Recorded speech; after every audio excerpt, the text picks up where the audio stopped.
Dans cette capsule, nous allons voir comment fonctionne une transformation chimique. Reprenons tout d'abord la différence entre une transformation physique et une transformation chimique. Lors d'une transformation physique, un changement d'état ou un mélange, l'aspect ou l'état de la substance est modifié, mais aucune substance n'apparaît ou ne disparaît. Lors d'une transformation chimique, il y a au moins une espèce chimique, le réactif, qui disparaît, et une espèce chimique, le produit, qui apparaît. Prenons le cas de la combustion du carbone. Du carbone et du dioxygène disparaissent, ce sont les réactifs. Du dioxyde de carbone apparaît, c'est le produit. Le bilan de la réaction s'écrit alors carbone plus dioxygène égale dioxyde de carbone. Au cours de cette transformation chimique, les atomes présents dans les réactifs sont de même nombre et de même nature que dans les produits. On dit qu'il y a conservation de la matière.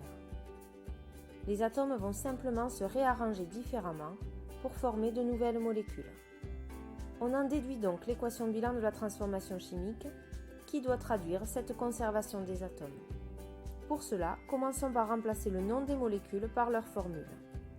C plus O2 égale CO2. Il faut ensuite vérifier qu'il y a autant d'atomes de chaque côté du signe égal.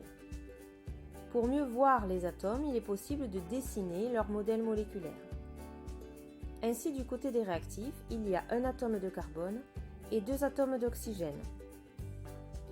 Du côté des produits, on retrouve un atome de carbone, donc une boule noire, et 2 atomes d'oxygène, 2 boules rouges. La conservation des atomes est vérifiée. On dit que l'équation est équilibrée et s'écrit donc C plus O2 égale CO2. Prenons un autre exemple. Quand on allume un briquet, du méthane brûle grâce au dioxygène de l'air. Il se forme alors du dioxyde de carbone et de l'eau. Le bilan s'écrit méthane plus dioxygène égale dioxyde de carbone plus eau. On remplace maintenant le nom des molécules par leur formule. CH4 plus O2 égale CO2 plus H2O. Dessinons les molécules puis comptons le nombre d'atomes de chaque côté du signe égal. Du côté des réactifs, il y a un atome de carbone, 4 atomes d'hydrogène et 2 atomes d'oxygène. Du côté des produits, il y a un atome de carbone, 2 atomes d'hydrogène et 3 atomes d'oxygène. On voit ici que la conservation des atomes n'est pas respectée. Il faut donc équilibrer l'équation. Pour cela, nous avons le droit de rajouter des molécules déjà présentes dans le bilan. Donc, on peut rajouter soit du méthane, soit du dioxygène, soit du dioxyde de carbone, soit de l'eau. À aucun moment le bilan, vu au début, ne peut être modifié puisque c'est ce qu'il se passe dans la réalité. Cependant, la proportion de chacune de ces molécules du bilan peut, elle, être changée. À gauche, il y a 4 atomes d'hydrogène. Il en faut donc 4 à droite. La seule molécule à droite qui contient de l'hydrogène est la molécule d'eau. Pour obtenir 4 hydrogènes à droite, je dois donc ajouter une molécule d'eau. Ainsi, il y a le même nombre d'hydrogènes à gauche et à droite. Il reste l'oxygène. À gauche, il y en a 2. À droite, il y en a maintenant 4. 2 du CO2 et 2 des molécules d'eau. La seule molécule à gauche qui contient de l'oxygène est le dioxygène. Pour obtenir 4 atomes d'oxygène à gauche, je dois donc ajouter une molécule de dioxygène.